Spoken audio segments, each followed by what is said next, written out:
A mediados de la Primera Guerra Mundial, Zúrich era el refugio de innumerables personajes irregulares. Había artistas, literatos y poetas, aterrizados allí por los motivos más diversos. Tzara y Janko, sorprendidos por la declaración de guerra de Rumania, su patria, se vieron obligados a permanecer en Zúrich, donde ya se hallaban por motivos de estudio. Arp había ido allí para ver a su madre. Hugo Ball, anteriormente enrolado en el ejército alemán, había elegido Suiza porque no tenía ninguna intención de seguir vistiendo el uniforme. Huelsenbeck, declarado inútil, había abandonado a Alemania para ir a Zúrich, ya que no quería convertirse en una víctima del conflicto. Fueron estos hombres los que dieron vida al Cabaret Voltaire, donde nació en 1916 el dadaísmo. Al tratar de explicar las razones de este venturoso nacimiento, Tristan Tzara, en una entrevista concedida a la radio francesa en 1950, declaraba: "Para comprender cómo nació Dada, es necesario imaginarse, de una parte, el estado de ánimo de un grupo de jóvenes en aquella especie de prisión que era Suiza en tiempos de la Primera Guerra Mundial, y de otra, el nivel intelectual del arte y de la literatura de aquella época. La guerra ciertamente acabó, pero más tarde vimos otras. Todo ello cayó en ese semiolvido que la costumbre llama historia, pero hacia 1916-17, la guerra parecía que no iba a terminar nunca.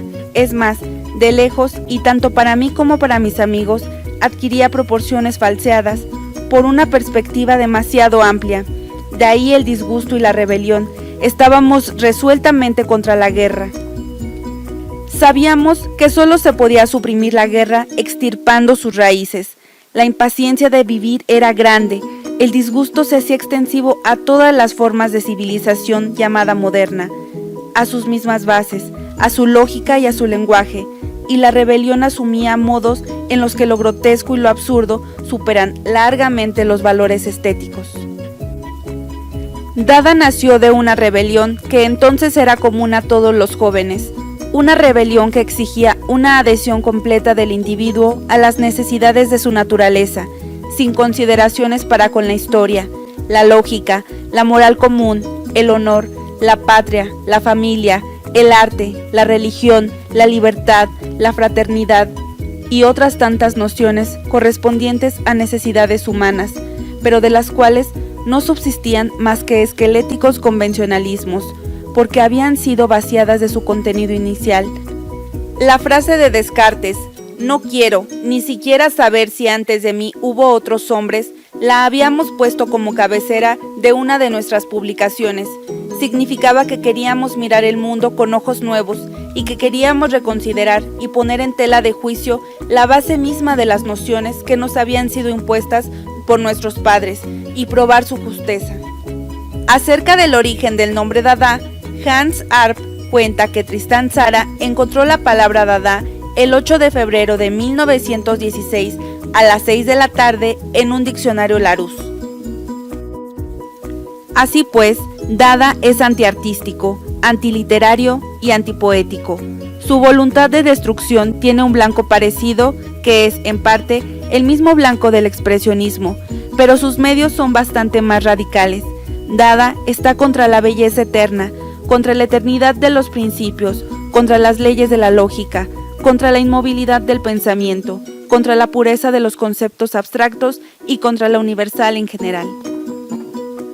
Propugna, en cambio, la desenfadada libertad del individuo, la espontaneidad, lo inmediato, actual y aleatorio, la crónica contra la intemporalidad, la contradicción, el no donde los demás dicen que sí y el sí donde los demás dicen no. Defiende la anarquía contra el orden y la imperfección contra la perfección.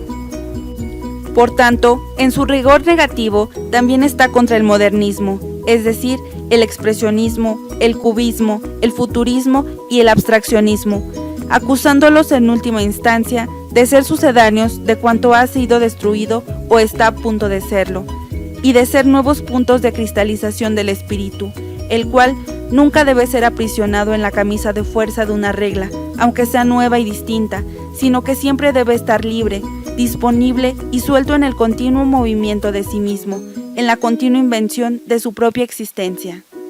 Ninguna esclavitud, ni siquiera la esclavitud de Dada sobre Dada. En cada momento, para vivir, Dada debe destruir a Dada.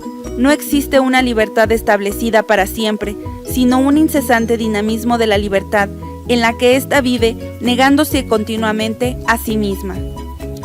Y es así como un grupo de intelectuales crearon el movimiento más subversivo de la historia del arte, cuya praxis sería un cuchillo sin mango cuya hoja se ha perdido.